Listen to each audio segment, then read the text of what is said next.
Meu nome é Amélia, tenho 35 anos e hoje enterrei meu marido, James, no exterior. Depois de 30 horas sem dormir viajando para casa, enviei uma mensagem para o grupo de bate-papo da família. O voo pousa às 17 horas. Alguém pode me buscar? Meu irmão, Troy, respondeu: estamos ocupados. Tente o Uber. Mamãe acrescentou: por que você não planejou melhor?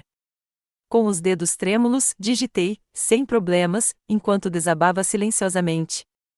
Eu não fazia ideia de que em poucas horas minha família estaria assistindo a minha tragédia se desenrolar no noticiário da noite.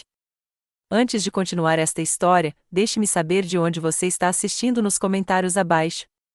Curta e inscreva-se se você já se sentiu abandonado quando mais precisava de alguém. Antes que o luto reescrevesse toda a minha existência, eu tinha o que muitos chamariam de uma vida perfeita. James e eu nos conhecemos no segundo ano da faculdade.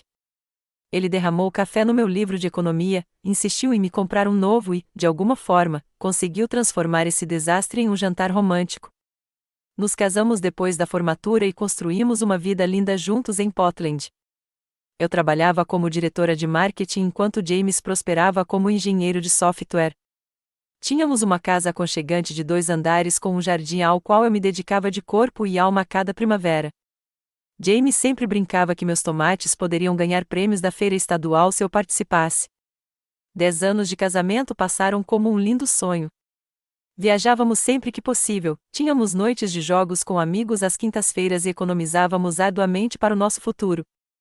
James e eu conversávamos sobre começar uma família em breve. Tínhamos até transformado o quarto de hóspedes em um escritório em casa, que poderia facilmente se tornar um quarto de bebê quando chegasse a hora. Tudo mudou no último outono, quando James recebeu uma oferta de contrato de 6 meses com uma empresa internacional de tecnologia em Singapura. Era a oportunidade única da sua vida, que impulsionaria sua carreira tremendamente e nos permitiria viver juntos no exterior. Combinei de trabalhar remotamente por 3 meses, planejando dividir nosso tempo entre os continentes. Estávamos muito animados com a aventura que nos aguardava. Na noite anterior à sua partida, tivemos um jantar especial em casa. Ainda me lembro de cada detalhe, a música suave tocando ao fundo, as velas tremeluzentes na nossa mesa de jantar e o jeito como James me olhou quando prometeu que esta oportunidade tornaria o nosso futuro ainda mais brilhante. 6 meses passarão voando, ele me garantiu, com os dedos entrelaçados nos meus, e então começaremos o próximo capítulo. Fizemos videochamadas todos os dias durante os 2 primeiros meses. Voei para visitá-lo por 3 semanas, perto das férias, e foi como uma segunda lua de mel. Singapura era linda, vibrante e emocionante. James me mostrou a cidade, me apresentou aos seus colegas de trabalho e exploramos as ilhas vizinhas nos fins de semana. Tudo parecia perfeito. Até começamos a discutir seriamente a possibilidade de ter um filho quando o contrato dele terminou. Aí veio a ligação que me abalou. Eu estava de volta a Portland quando James reclamou de uma forte dor de cabeça durante nossa videochamada matinal. Provavelmente é só estresse, disse ele, massageando as têmporas. O prazo de um grande projeto está se aproximando. 8 horas depois, seu colega de trabalho ligou do celular de James. Meu marido havia desmaiado durante uma reunião e foi levado às pressas para o hospital. Reservei o primeiro voo disponível, mas quando cheguei, 26 horas depois, James já estava em coma. Aneurisma cerebral, explicaram os médicos. Fizeram uma cirurgia de emergência, mas o dano foi catastrófico. Durante 5 dias, sentei-me ao lado da cama do hospital, segurando sua mão, conversando com ele, rezando por um milagre que nunca aconteceu. James nunca recuperou a consciência. Ele tinha apenas 37 anos. O pesadelo de lidar sozinho com um sistema hospitalar estrangeiro era avassalador. Cada formulário era confuso. Cada conversa era forçada por aplicativos de tradução ou intérpretes hospitalares apressados. Eu ligava para minha família todos os dias, desesperada por apoio emocional, mas nossas conversas eram breves. Estamos rezando por vocês, diziam eles antes de explicar por que precisavam desligar o telefone às pressas. Minha mãe perguntou se eu tinha pensado em comprar um seguro de viagem. Meu irmão Troy sugeriu que eu contratasse um serviço local para cuidar das coisas e poder voltar para casa mais cedo, mas eu não podia deixar James, não daquele jeito, não em um país onde ele não conhecia ninguém além dos colegas de trabalho. fiquei e cuidei de tudo sozinha. A papelada para a certidão de óbito levou 3 dias inteiros e inúmeras consultas médicas. Organizar o sepultamento em Singapura, já que os custos de transporte do corpo para casa eram proibitivamente altos, exigiu lidar com costumes e tradições desconhecidos. O funeral foi pequeno, alguns dos seus colegas de trabalho, alguns expatriados com quem ele tinha feito amizade e eu. Sem família, sem amigos para a vida toda. Meus pais disseram que o voo era muito caro para um aviso tão curto. Meu irmão tinha compromissos de trabalho importantes. Fiquei sozinha enquanto eles baixavam meu marido para a sepultura, a um mundo de distância de todos que amávamos.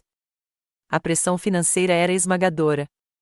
Nosso seguro cobria algumas despesas, mas as apólices internacionais tinham limitações que eu nunca tinha pensado em analisar antes da tragédia.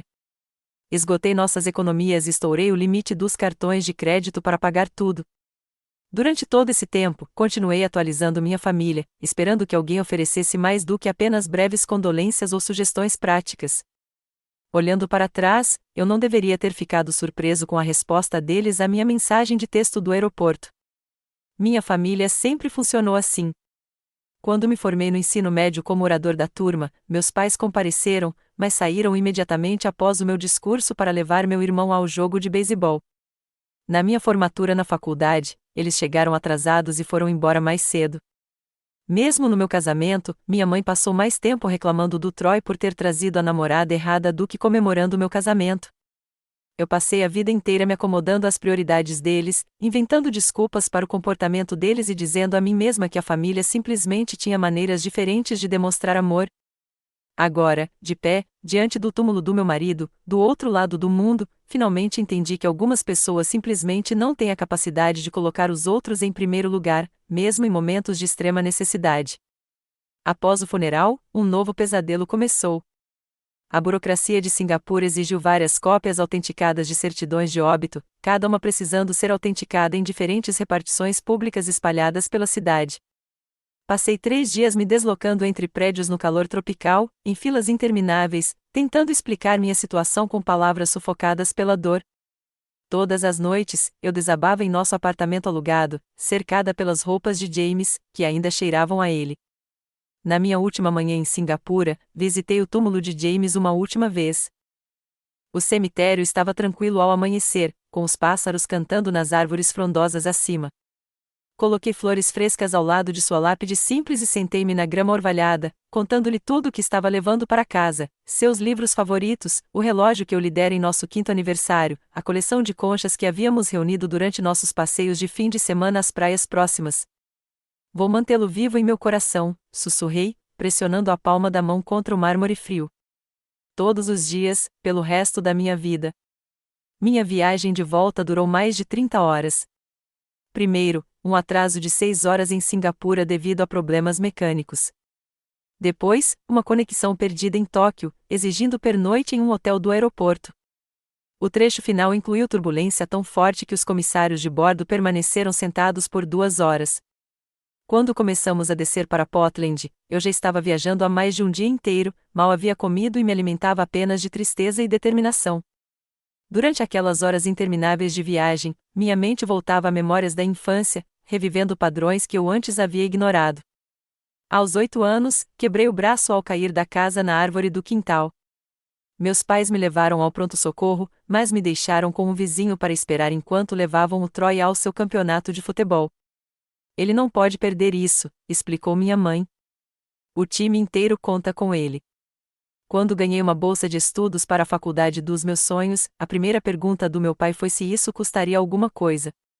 Troy tinha acampamentos esportivos caros naquele verão, ele me lembrou. A faculdade era minha escolha, então eu deveria cuidar das finanças.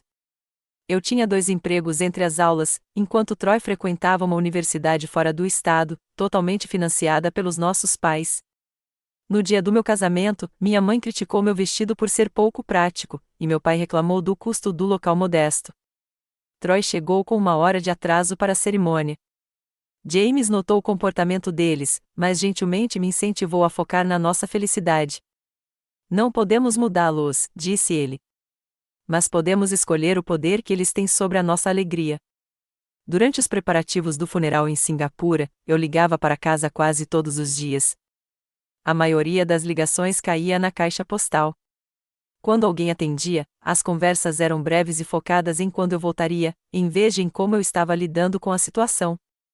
Minha mãe sugeriu que eu estava remoendo minha dor e ficando para o funeral, em vez de simplesmente mandar cremar James imediatamente. Troy perguntou se James tinha seguro de vida antes de expressar preocupação com uma apresentação de trabalho que estava tendo dificuldades. Apesar dessa história, uma parte racional de mim acreditava que essa tragédia, o pior momento da minha vida, finalmente despertaria a compaixão que eu sempre almejei da minha família. Certamente, eles reconheceriam a magnitude da minha perda e responderiam com o apoio de que eu desesperadamente precisava. 3 dias antes do meu último voo para casa, enviei uma mensagem para o grupo de bate-papo da família com os detalhes do meu itinerário. As respostas foram mínimas, emojis de polegar para cima dos meus pais e do Troy perguntando se eu levaria alguma lembrança. Esclareci meu horário de chegada mais 2 vezes antes de embarcar no meu último voo, na esperança de que alguém se oferecesse para me encontrar no aeroporto. Ninguém se ofereceu, mas fiz uma última tentativa ao pousarmos em solo americano. Estamos ocupados, experimente o Uber do meu irmão foi como um golpe físico. Porque você não planejou melhor, da minha mãe me fez questionar se eu realmente tinha sido importante para eles. Naquele momento, sentada em um assento apertado de avião, cercada por passageiros ansiosos para desembarcar, fiz uma promessa silenciosa a James e a mim mesma: esta seria a última vez que eu esperaria água de um poço vazio. O aeroporto internacional de Portland fervilhava com a movimentação da tarde enquanto eu passava pela alfândega. A iluminação fluorescente machucava meus olhos depois de tantas noites sem dormir, e cada anúncio no sistema de som me fazia estremecer. Naveguei pelo terminal lotado no piloto automático, meu corpo presente enquanto minha mente permanecia a milhares de quilômetros de distância, com James. Fiquei na esteira de bagagens, observando as malas circulando sem parar na esteira.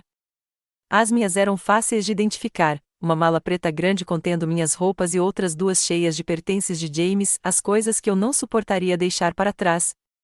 Seu suéter favorito, o diário de couro que eu lhe dera no Natal passado, álbuns de fotos, a caneca de café que ele usava todas as manhãs, fragmentos da nossa vida juntos que agora representavam tudo o que me restava dele. Meu celular vibrou com outra mensagem no chat da família. Abri, esperando que alguém tivesse reconsiderado. Troy, sério, mana, não podemos remarcar nossas agendas de última hora. É para isso que existe o planejamento.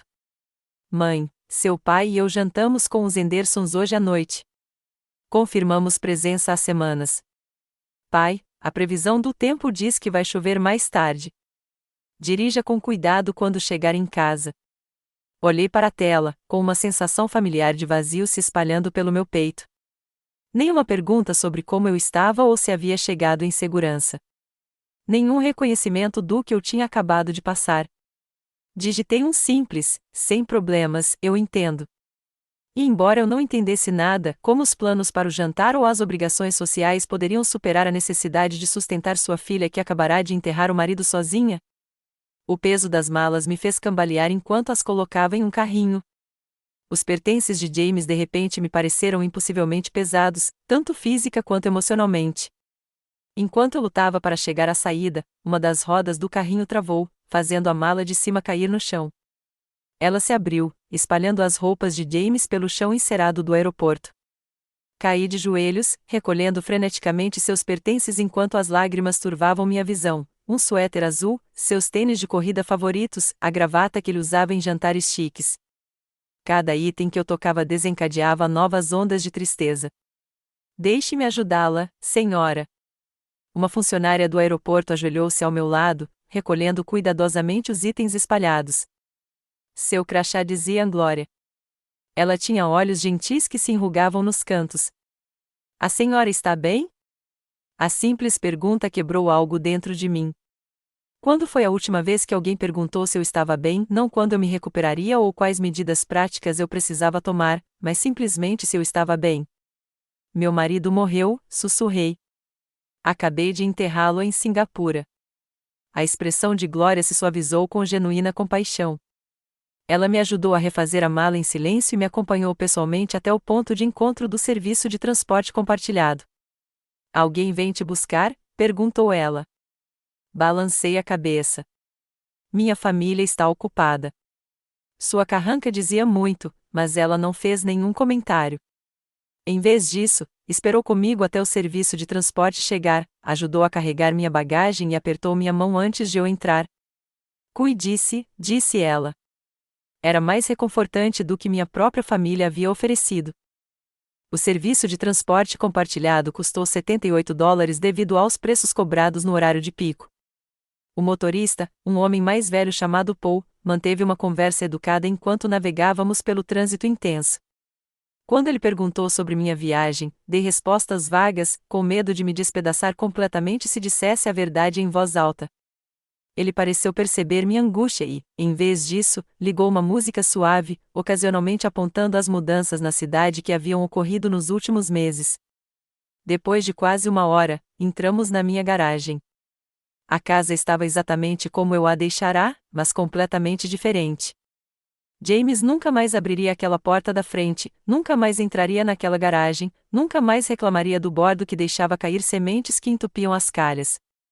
Paul ajudou a carregar minha bagagem até a varanda. Ao colocar a última sacola no chão, ele hesitou. Tem certeza de que está bem, senhorita? A senhora parece, bem, que precisa de alguém.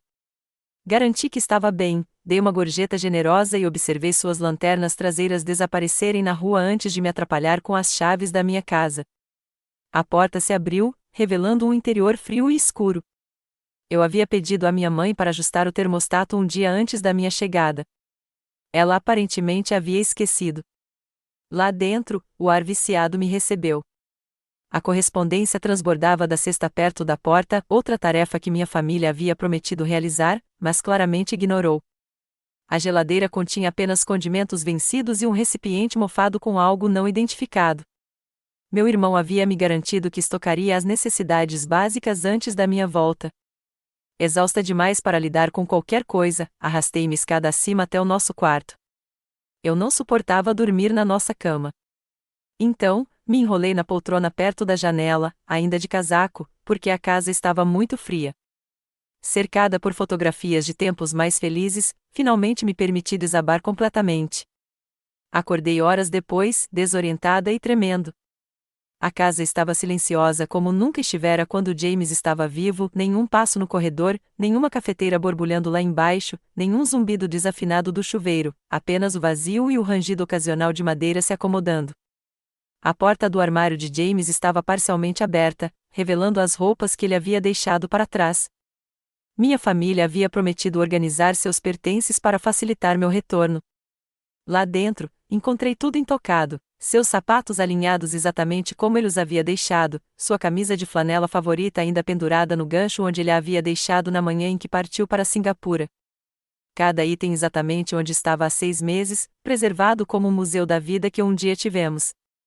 Afundei no chão do armário, puxando a camisa dele para os meus braços, procurando desesperadamente por qualquer vestígio remanescente do seu cheiro. Não havia nada, apenas algodão limpo e o leve cheiro de mofo de um espaço fechado por muito tempo.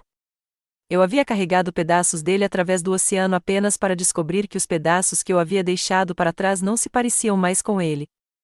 A manhã chegou com um estranho som gorgolejante vindo do andar de baixo. Duro de dormir na cadeira, desci para investigar. O barulho ficou mais alto à medida que me aproximava da cozinha.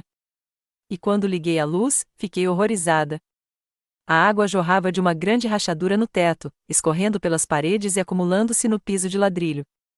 A temperatura na casa havia caído ainda mais durante a noite, e eu podia ver minha respiração turvando-se diante do meu rosto.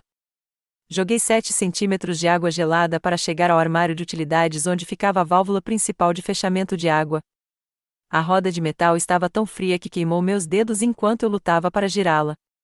Depois de várias tentativas, o fluxo de água finalmente parou, mas o estrago já era grande. A água havia vazado por baixo do piso de madeira da sala de jantar, fazendo com que ele se deformasse e entortasse. O drywall da cozinha cedeu perigosamente e pingava água das luminárias, criando uma situação elétrica perigosa. O cano deve ter congelado e estourado durante a recente onda de frio. Se alguém tivesse mantido o aquecimento adequado na casa, como prometido, isso nunca teria acontecido. Fiquei na minha cozinha encharcada, observando a destruição, sentindo-me estranhamente distante. Depois de tudo, isso parecia quase cômico. É claro que meu retorno à casa incluiria uma casa inundada. Lá fora, a temperatura caía rapidamente com a aproximação de outra tempestade de inverno. O noticiário local já vinha alertando sobre isso há dias, segundo notificações no meu celular. Minha família devia saber da previsão do tempo quando sugeriu que eu dirigisse com cuidado. No entanto, ninguém se lembrou de garantir que a casa estivesse devidamente preparada para o inverno ou aquecida. Liguei para um encanador de emergência, mas fui informado de que eles estavam com problemas semelhantes por vários dias na cidade. Estamos prevendo que terça-feira, no mínimo, explicou o atendente, desculpando-se. A tempestade está fazendo todo mundo ligar com canos estourados. Meu próximo telefonema foi para o meu irmão. Troy atendeu no quarto toque, com a voz distraída. Ei, não posso falar agora, estou me preparando para aquele jantar com os Wilsons que mencionei. A casa está inundada, eu disse, secamente. Um cano estourou. Tem água por todo lado, e o encanador só pode vir na terça. Que pena, respondeu Troy, parecendo mais irritado do que preocupado. Você tentou outros encanadores? Talvez tenha dado uma olhada na Angie's List ou algo assim. Troy, acabei de voltar de enterrar meu marido. Estou viajando há mais de um dia direto. Não posso ficar aqui. Tem água na instalação elétrica e não tem aquecimento. Posso ficar com você até resolver isso? O silêncio que se seguiu me disse tudo antes mesmo de ele falar. Na verdade, hoje à noite é um péssimo momento. Lisa e eu temos os Wilsons vindo aqui, clientes que venho tentando conquistar há meses, e nosso quarto de hóspedes está cheio de materiais de artesanato da Lisa. Você ligou para a mamãe e o papai? Encerrei a ligação e liguei para meus pais. Minha mãe respondeu com desculpas imediatas. Ah, querida, você sabe que normalmente diríamos sim, mas o clube de bridge se reúne aqui amanhã e passamos o dia todo nos preparando. Além disso, as costas do seu pai estão doendo. Não podemos receber hóspedes agora. Que tal um hotel? Você deveria ter um seguro para esse tipo de coisa. A essa altura, eu não comia uma refeição decente havia mais de 24 horas. A viagem internacional, o luto e agora esta crise me deixaram fisicamente esgotado. Sentia-me tonto e enjoado enquanto tentava atravessar a cozinha inundada em busca de algo comestível. A energia elétrica tremulava ameaçadoramente enquanto a tempestade lá fora se intensificava. Consegui encontrar um pacote de biscoitos velhos no armário e os comi mecanicamente, enquanto estava na água que já havia encharcado meus sapatos e meias. Minhas extremidades estavam começando a ficar dormentes de frio, mas eu não conseguia me importar o suficiente para encontrar roupas secas. Tudo parecia distante e sem importância. Numa última tentativa desesperada de consertar alguma coisa, qualquer coisa, decidi verificar o painel elétrico do porão para ver se conseguia pelo menos fazer funcionar o aquecimento em parte da casa. A escada do porão estava escorregadia de água, e eu me agarrei ao corrimão com força enquanto descia. O espaço mofado estava parcialmente inundado, com água chegando aos meus tornozelos. Corri em direção ao painel elétrico na parede oposta, usando a lanterna do meu celular para me guiar. Ao estender a mão para a porta do painel, meu pé escorregou no concreto molhado. Caí para frente, minha mão instintivamente se apoiando na caixa de metal. Uma forte descarga elétrica percorreu meu braço, jogando-me para trás. Minha cabeça bateu em algo duro ao cair e, por um instante, tudo ficou escuro. Voltei a mim no porão, desorientado e tremendo violentamente. Meu braço direito formigava dolorosamente devido ao choque elétrico, e algo quente escorreu pela lateral do meu rosto. Quando toquei minha têmpora, meus dedos ficaram vermelhos de sangue.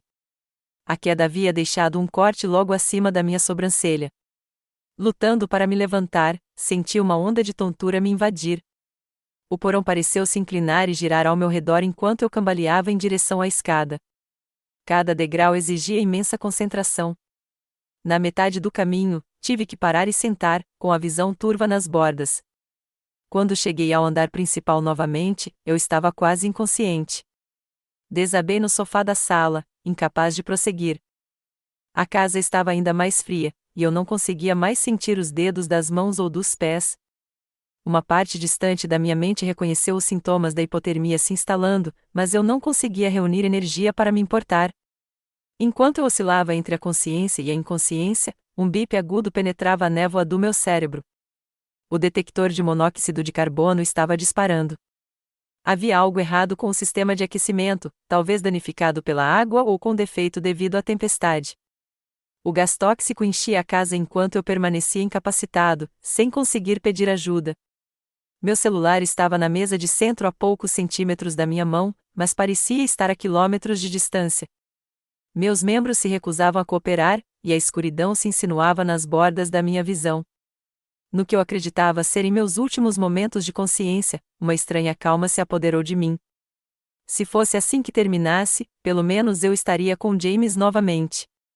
Pelo menos a dor pararia. A última coisa de que me lembro antes de perder completamente a consciência foi o som de alguém batendo na porta da frente e uma voz chamando.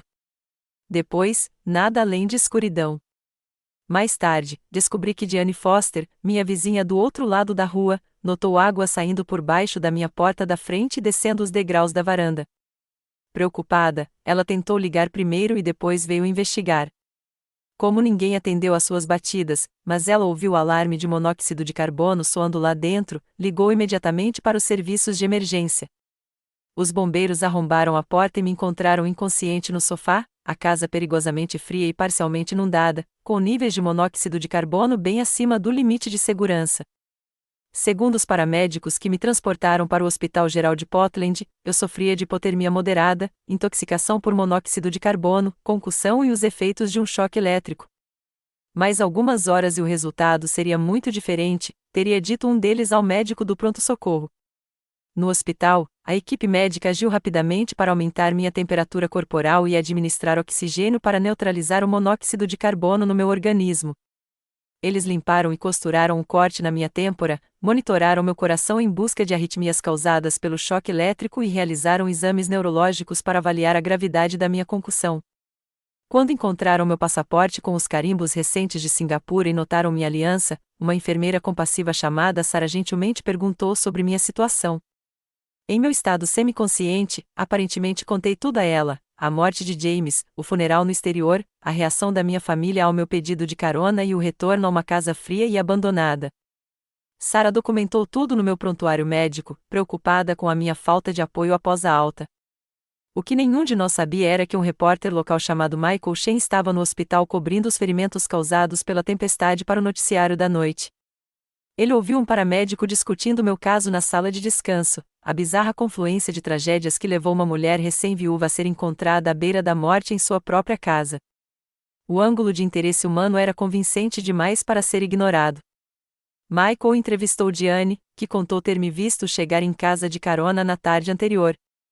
Ela parecia exausta, completamente esgotada, disse Diane para a câmera. Eu pretendia ir recebê-la de volta, mas com a tempestade chegando, me ocupei preparando minha própria casa. Me sinto péssima agora, sabendo que ela estava passando sozinha. Ele também falou com os paramédicos que atenderam a chamada. Um deles, visivelmente comovido com a situação, compartilhou a troca de mensagens de texto que tinha visto no meu celular, que ainda estava aberto no chat do grupo familiar quando me encontraram.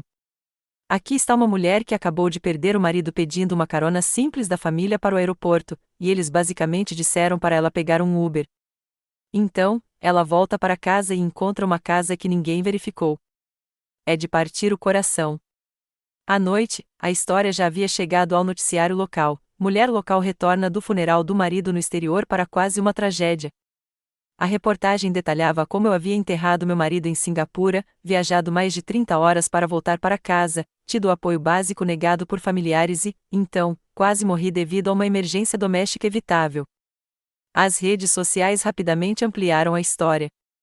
Capturas de tela da troca de mensagens, compartilhadas por alguém no hospital, se espalharam por grupos da comunidade local e, por fim, alcançaram plataformas mais amplas. O contraste entre meu simples pedido e as respostas desdenhosas da minha família ressoou com os espectadores. A hashtag Novorris começou a virar trending topic localmente, com pessoas compartilhando suas próprias histórias de negligência familiar em momentos de necessidade. Empresas locais responderam com ofertas de ajuda.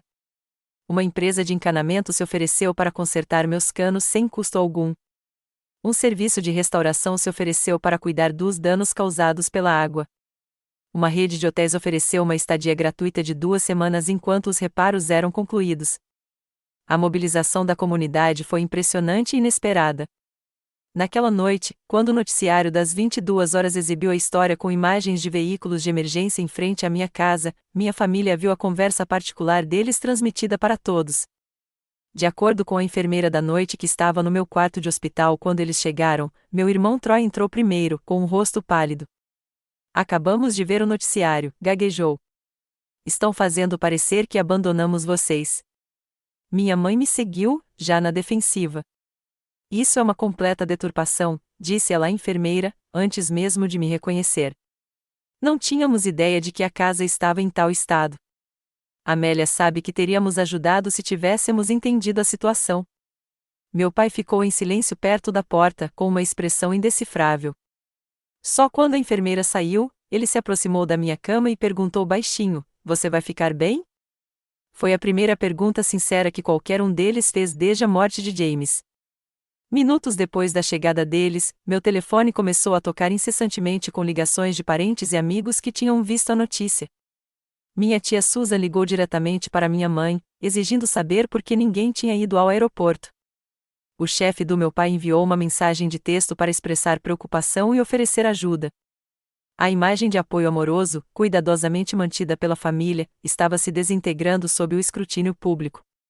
Enquanto eu dormia e acordava, eu os ouvia no corredor do lado de fora do meu quarto, discutindo em voz baixa sobre como resolver a situação. Troy insistia que eles precisavam se adiantar antes que a história prejudicasse sua reputação profissional.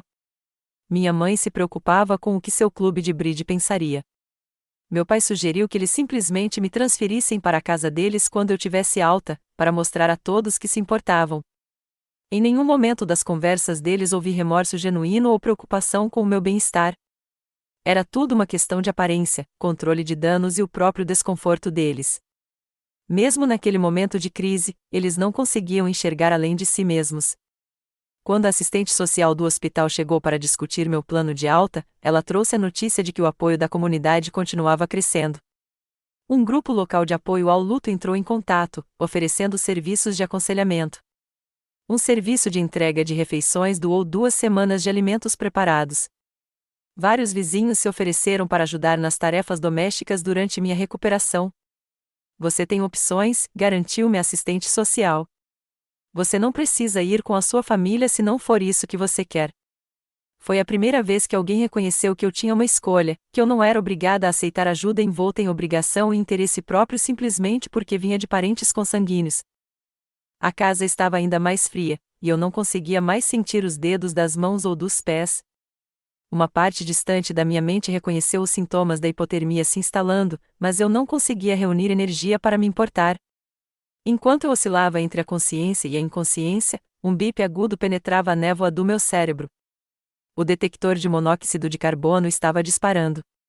Havia algo errado com o sistema de aquecimento, talvez danificado pela água ou com defeito devido à tempestade. O gás tóxico enchia a casa enquanto eu permanecia incapacitado, sem conseguir pedir ajuda. Meu celular estava na mesa de centro a poucos centímetros da minha mão, mas parecia estar a quilômetros de distância. Meus membros se recusavam a cooperar, e a escuridão se insinuava nas bordas da minha visão. No que eu acreditava serem meus últimos momentos de consciência, uma estranha calma se apoderou de mim. Se fosse assim que terminasse, pelo menos eu estaria com James novamente. Pelo menos a dor pararia. A última coisa de que me lembro antes de perder completamente a consciência foi o som de alguém batendo na porta da frente e uma voz chamando. Depois, nada além de escuridão. Mais tarde, descobri que Diane Foster, minha vizinha do outro lado da rua, notou água saindo por baixo da minha porta da frente e descendo os degraus da varanda. Preocupada, ela tentou ligar primeiro e depois veio investigar. Como ninguém atendeu às suas batidas, mas ela ouviu o alarme de monóxido de carbono soando lá dentro, ligou imediatamente para os serviços de emergência. Os bombeiros arrombaram a porta e me encontraram inconsciente no sofá, a casa perigosamente fria e parcialmente inundada, com níveis de monóxido de carbono bem acima do limite de segurança. Segundo os paramédicos que me transportaram para o Hospital Geral de Portland, eu sofria de hipotermia moderada, intoxicação por monóxido de carbono, concussão e os efeitos de um choque elétrico. Mais algumas horas e o resultado seria muito diferente, teria dito um deles ao médico do pronto-socorro. No hospital, a equipe médica agiu rapidamente para aumentar minha temperatura corporal e administrar oxigênio para neutralizar o monóxido de carbono no meu organismo. Eles limparam e costuraram um corte na minha têmpora, monitoraram meu coração em busca de arritmias causadas pelo choque elétrico e realizaram exames neurológicos para avaliar a gravidade da minha concussão. Quando encontraram meu passaporte com os carimbos recentes de Singapura e notaram minha aliança, uma enfermeira compassiva chamada Sarah gentilmente perguntou sobre minha situação. Em meu estado semiconsciente, aparentemente contei tudo a ela: a morte de James, o funeral no exterior, a reação da minha família ao meu pedido de carona e o retorno a uma casa fria e abandonada. Sarah documentou tudo no meu prontuário médico, preocupada com a minha falta de apoio após a alta. O que nenhum de nós sabia era que um repórter local chamado Michael Shen estava no hospital cobrindo os ferimentos causados pela tempestade para o noticiário da noite. Ele ouviu um paramédico discutindo meu caso na sala de descanso, a bizarra confluência de tragédias que levou uma mulher recém-viúva a ser encontrada à beira da morte em sua própria casa. O ângulo de interesse humano era convincente demais para ser ignorado. Michael entrevistou Diane, que contou ter me visto chegar em casa de carona na tarde anterior. Ela parecia exausta, completamente esgotada, disse Diane para a câmera. Eu pretendia ir recebê-la de volta, mas com a tempestade chegando, me ocupei preparando minha própria casa. Me sinto péssima agora, sabendo que ela estava passando sozinha. Ele também falou com os paramédicos que atenderam a chamada. Um deles, visivelmente comovido com a situação, compartilhou a troca de mensagens de texto que tinha visto no meu celular, que ainda estava aberto no chat do grupo familiar quando me encontraram. Aqui está uma mulher que acabou de perder o marido pedindo uma carona simples da família para o aeroporto, e eles basicamente disseram para ela pegar um Uber. Então, ela volta para casa e encontra uma casa que ninguém verificou. É de partir o coração. À noite, a história já havia chegado ao noticiário local. Mulher local retorna do funeral do marido no exterior para quase uma tragédia. A reportagem detalhava como eu havia enterrado meu marido em Singapura, viajado mais de 30 horas para voltar para casa, tido o apoio básico negado por familiares e, então, quase morri devido a uma emergência doméstica evitável. As redes sociais rapidamente ampliaram a história. Capturas de tela da troca de mensagens, compartilhadas por alguém no hospital, se espalharam por grupos da comunidade local e, por fim, alcançaram plataformas mais amplas. O contraste entre meu simples pedido e as respostas desdenhosas da minha família ressoou com os espectadores.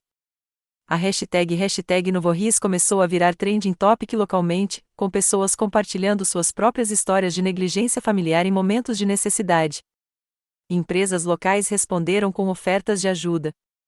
Uma empresa de encanamento se ofereceu para consertar meus canos sem custo algum. Um serviço de restauração se ofereceu para cuidar dos danos causados pela água. Uma rede de hotéis ofereceu uma estadia gratuita de 2 semanas enquanto os reparos eram concluídos. A mobilização da comunidade foi impressionante e inesperada. Naquela noite, quando o noticiário das 22 horas exibiu a história com imagens de veículos de emergência em frente à minha casa, minha família viu a conversa particular deles transmitida para todos. De acordo com a enfermeira da noite que estava no meu quarto de hospital quando eles chegaram, meu irmão Troy entrou primeiro, com um rosto pálido. Acabamos de ver o noticiário, gaguejou. Estão fazendo parecer que abandonamos vocês. Minha mãe me seguiu, já na defensiva. Isso é uma completa deturpação, disse ela à enfermeira, antes mesmo de me reconhecer. Não tínhamos ideia de que a casa estava em tal estado. Amélia sabe que teríamos ajudado se tivéssemos entendido a situação. Meu pai ficou em silêncio perto da porta, com uma expressão indecifrável. Só quando a enfermeira saiu, ele se aproximou da minha cama e perguntou baixinho: "Você vai ficar bem?" Foi a primeira pergunta sincera que qualquer um deles fez desde a morte de James. Minutos depois da chegada deles, meu telefone começou a tocar incessantemente com ligações de parentes e amigos que tinham visto a notícia. Minha tia Susan ligou diretamente para minha mãe, exigindo saber por que ninguém tinha ido ao aeroporto. O chefe do meu pai enviou uma mensagem de texto para expressar preocupação e oferecer ajuda. A imagem de apoio amoroso, cuidadosamente mantida pela família, estava se desintegrando sob o escrutínio público. Enquanto eu dormia e acordava, eu os ouvia no corredor do lado de fora do meu quarto, discutindo em voz baixa sobre como resolver a situação. Troy insistia que eles precisavam se adiantar antes que a história prejudicasse sua reputação profissional. Minha mãe se preocupava com o que seu clube de bridge pensaria. Meu pai sugeriu que eles simplesmente me transferissem para a casa deles quando eu tivesse alta, para mostrar a todos que se importavam. Em nenhum momento das conversas deles ouvi remorso genuíno ou preocupação com o meu bem-estar. Era tudo uma questão de aparência, controle de danos e o próprio desconforto deles. Mesmo naquele momento de crise, eles não conseguiam enxergar além de si mesmos.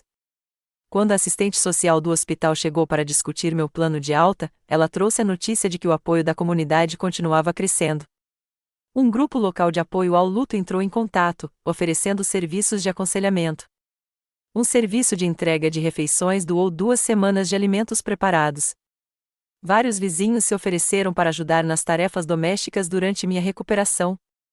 Você tem opções, garantiu-me a assistente social. Você não precisa ir com a sua família se não for isso que você quer. Foi a primeira vez que alguém reconheceu que eu tinha uma escolha, que eu não era obrigada a aceitar ajuda envolta em obrigação e interesse próprio simplesmente porque vinha de parentes consanguíneos.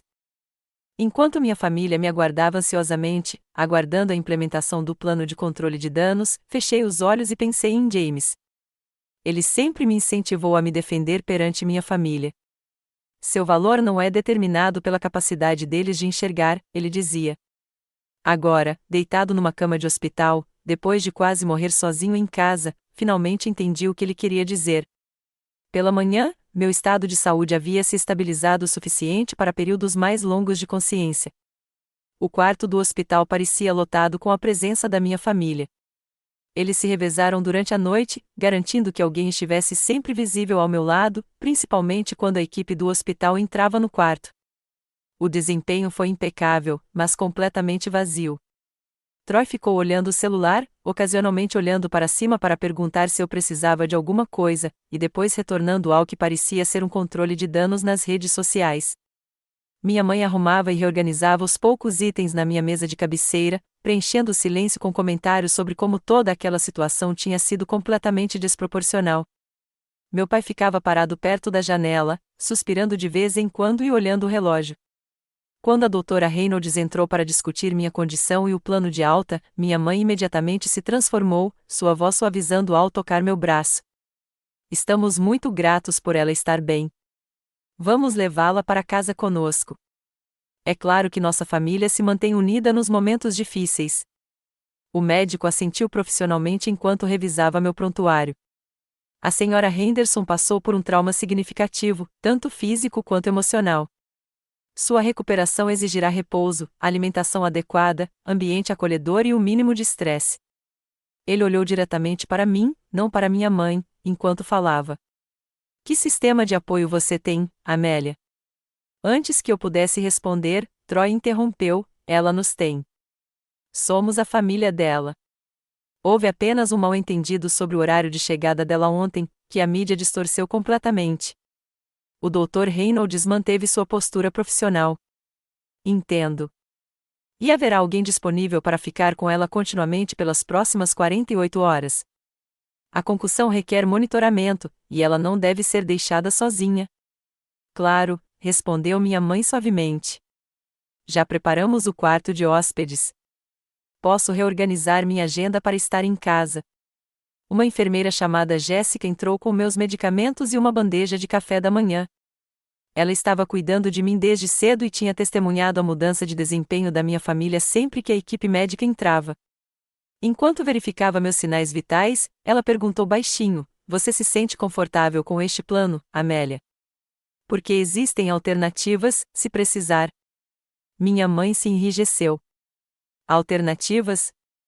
Ela vai voltar para casa com a família, onde ela pertence.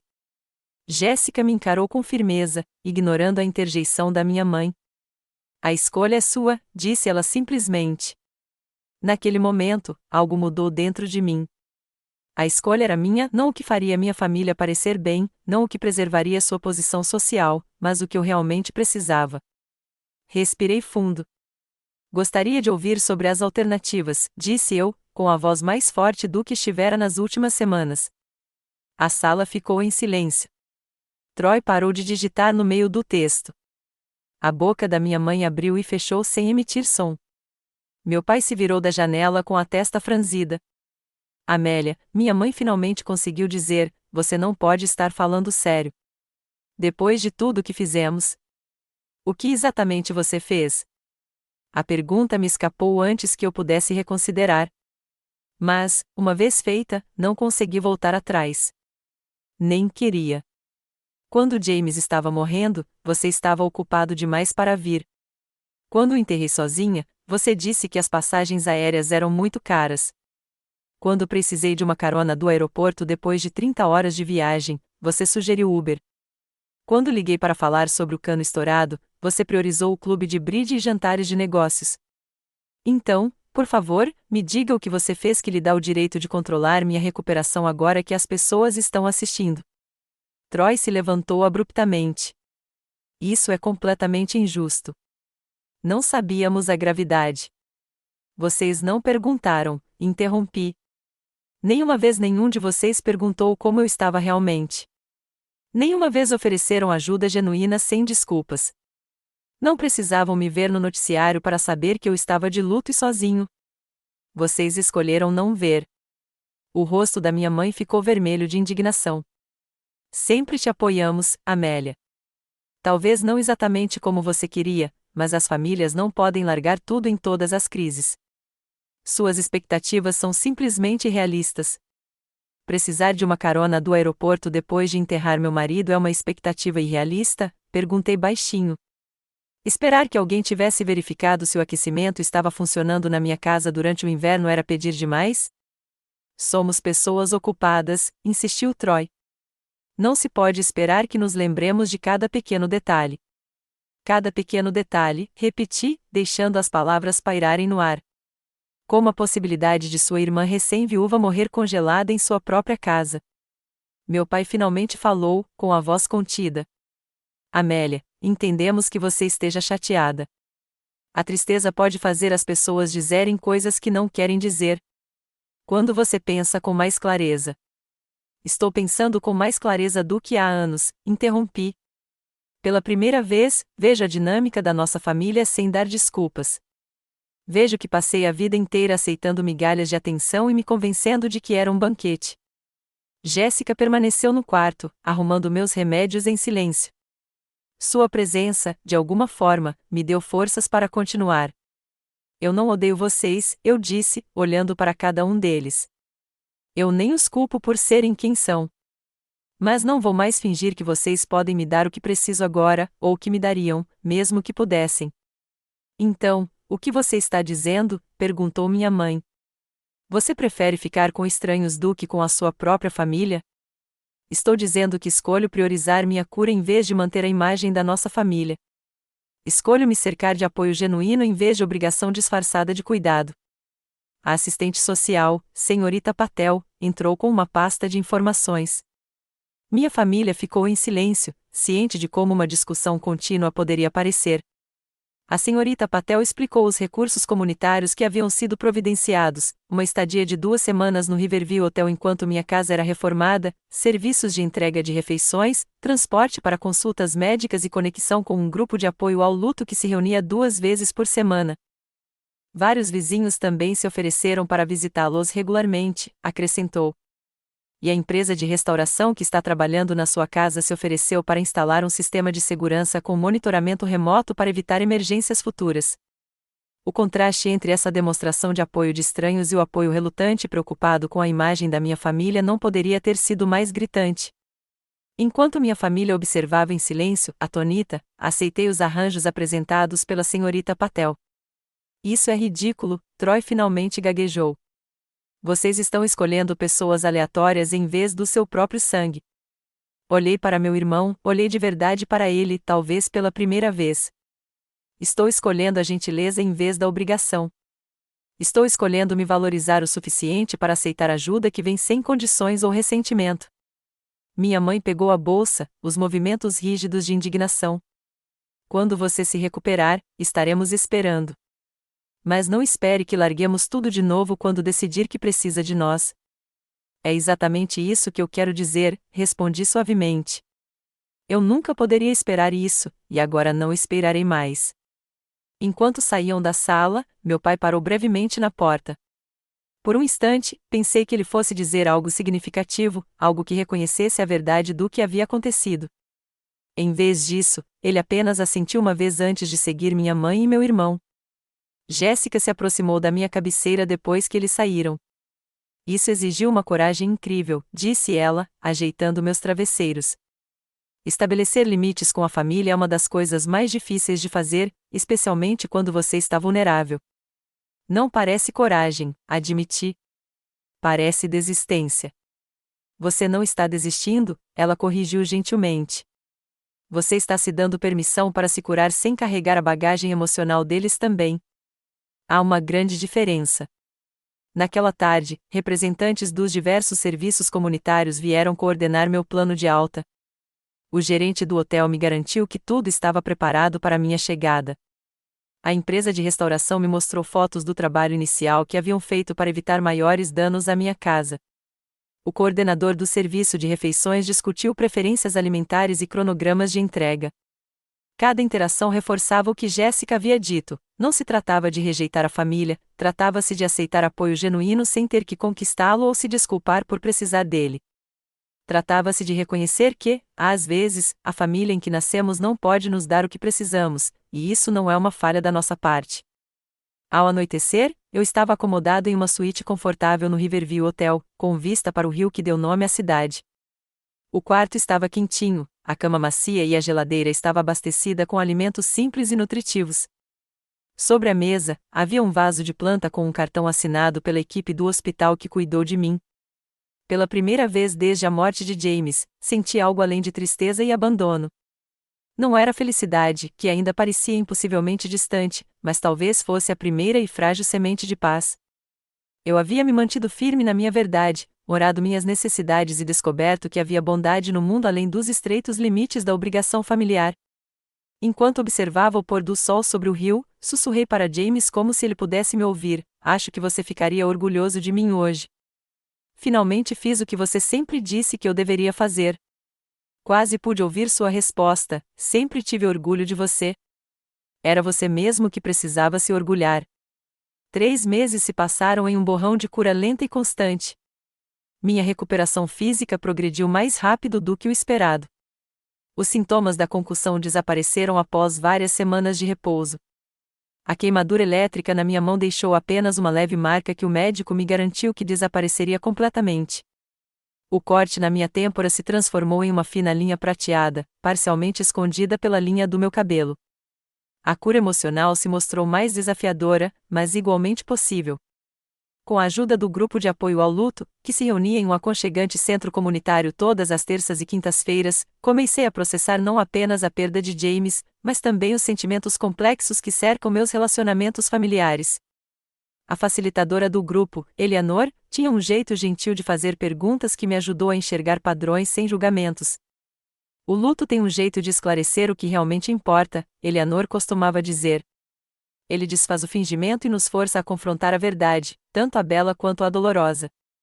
A transformação da minha casa refletiu a transformação interna. A empresa de restauração não só reparou os danos causados pela água, como também fez melhorias que eu nunca havia considerado.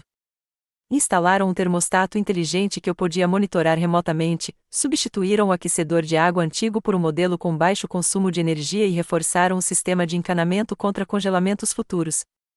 O que começou como destruição tornou-se uma oportunidade de renovação.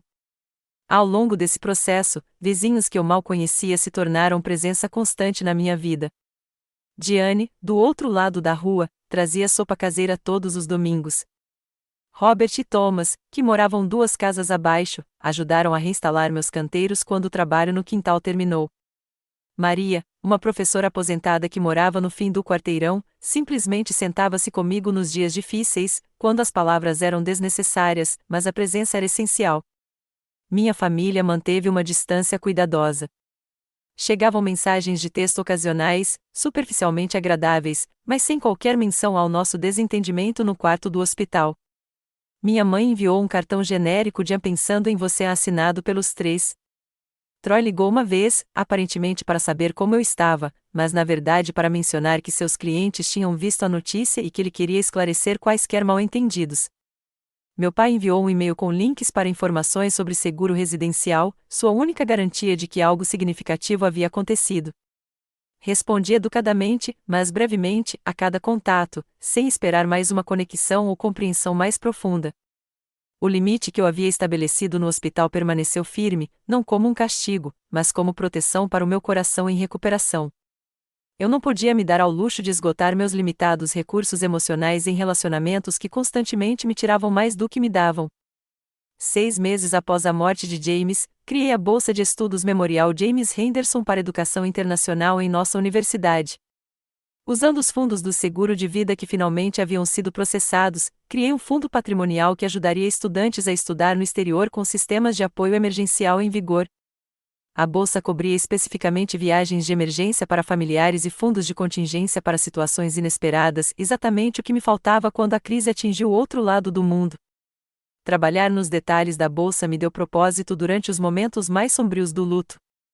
Cada provisão que incluí refletiu uma lição aprendida em uma experiência dolorosa. Cada salvaguarda representou uma dificuldade que futuros alunos e suas famílias poderiam ser poupados. James sempre valorizou a educação e as oportunidades. Esta parecia a maneira perfeita de honrar sua memória e, ao mesmo tempo, transformar minha dor em algo significativo. No que seria o nosso 11º aniversário, organizei uma pequena reunião na minha casa reformada para anunciar o primeiro contemplado com a bolsa. Amigos próximos que me apoiaram em tudo participaram da comemoração, assim como novos amigos que fiz durante minha jornada de recuperação. Minha família recebeu convites, mas se arrependeu, citando compromissos anteriores. Ao entregar o certificado de bolsa de estudos para Angela, uma aluna do 3º ano cheia de energia que planejava estudar no Japão, senti a presença de James com mais força do que desde sua morte, não como um fantasma ou uma visita sobrenatural, mas como o impacto duradouro do amor que havíamos compartilhado. Sua influência permaneceu na forma como eu encarava os desafios, na minha capacidade de resiliência e na minha capacidade de criar significado a partir do sofrimento. Esta bolsa de estudos existe por causa de um grande amor e de uma perda profunda, disse eu à pequena plateia reunida na minha sala de estar, mas também por causa de uma lição inesperada, a de que a família pode ser encontrada nos lugares mais surpreendentes, formada não necessariamente pelo sangue, mas por quem aparece quando aparecer é mais importante. Na semana seguinte, recebi uma carta do meu pai, uma carta escrita à mão, algo que eu nunca tinha recebido dele antes. Ao contrário das comunicações superficiais dos meses anteriores, esta continha algo raro: reflexão. Tenho pensado no que aconteceu depois que você voltou de Singapura, escreveu ele. Embora sua mãe e seu irmão possam nunca perceber isso com clareza, quero que saiba que reconheço nossa falha não apenas nas questões práticas de transporte para o aeroporto e manutenção da casa, mas na obrigação mais profunda de proporcionar conforto durante seus momentos mais sombrios. Não tenho desculpas a oferecer, apenas um reconhecimento tardio e insuficiente.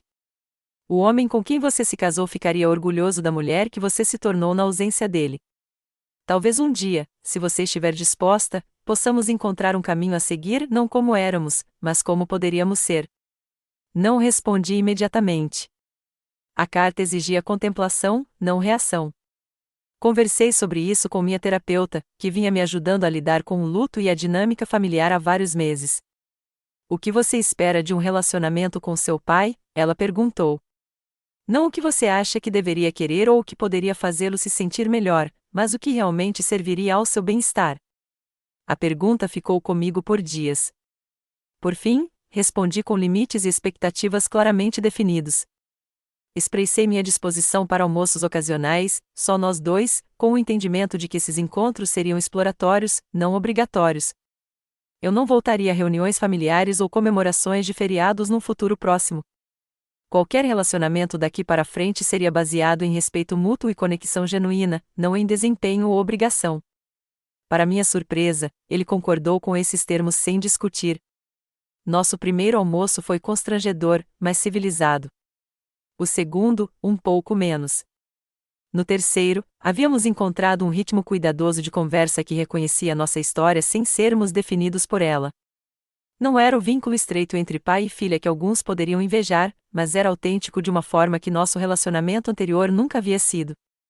Meu irmão e minha mãe mantinham distância, ocasionalmente enviando cartões de Natal ou presentes impessoais, mas nunca abordando as questões fundamentais que levaram ao nosso afastamento. Aceitei isso como uma escolha deles e concentrei minha energia em relacionamentos que me nutriam, em vez de me esgotarem. Um ano após a morte de James, fiquei sozinha no aeroporto, esperando um voo que me levaria de volta a Singapura para visitar seu túmulo no aniversário. Enquanto observava as famílias se reunirem ao meu redor, os abraços, as conversas animadas, a alegria genuína do reencontro, senti uma mistura complexa de emoções. Ainda havia tristeza pelo que minha própria família não podia proporcionar, mas não mais o anseio desesperado de antes. Eu havia aprendido que uma família pode ser criada e escolhida. Que o apoio pode vir de fontes inesperadas, que os limites não são muros, mas filtros saudáveis que permitem a entrada do bem, mantendo o mal à distância. Mais importante ainda, aprendi que meu valor não era determinado pela capacidade dos outros de reconhecê-lo. Ao embarcar no avião, pensei em como essa jornada era diferente da minha viagem de volta, um ano antes. Naquela época, eu estava destruída pela dor e pelo abandono, desesperada por conexão e apoio que nunca chegaram. Agora, eu carregava dentro de mim uma comunidade de cuidado que existia independentemente da proximidade física, pessoas que apareceram quando mais importava, pessoas que continuaram a aparecer dia após dia, de maneiras grandes e pequenas. A maior lição daquele terrível retorno não foi sobre os fracassos da minha família ou as dolorosas consequências que se seguiram. Era sobre a capacidade extraordinária dos seres humanos de se apresentarem e abrirem espaço para a dor um do outro, sobre o poder de cura de ser verdadeiramente visto em seus momentos mais sombrios, sobre a família que criamos quando aquela em que nascemos não consegue atender às nossas necessidades. Se você já se sentiu abandonado quando mais precisava de apoio, saiba que não está sozinho. Seu valor não é determinado pela capacidade dos outros de reconhecê-lo. Às vezes, as pessoas que esperamos que estejam ao nosso lado simplesmente não conseguem nos dar o que precisamos devido às suas próprias limitações, e não à nossa falta de valor. O desafio é permanecer aberto a fontes inesperadas de cuidado e conexão, mesmo quando experiências anteriores tornam essa abertura perigosa. Que fontes inesperadas de apoio você descobriu em momentos difíceis? Você já se surpreendeu com a gentileza de estranhos quando aqueles mais próximos não puderam lhe dar o que você precisava? Compartilhe suas experiências nos comentários abaixo. E se esta história ressoou com você, curta, inscreva-se e compartilhe para ajudar outras pessoas que possam estar se sentindo sozinhas em suas lutas. Lembre-se de que sua história importa, seus limites são válidos e a cura é sempre possível, às vezes, de maneiras que jamais poderíamos imaginar. Obrigada por fazer parte desta jornada comigo.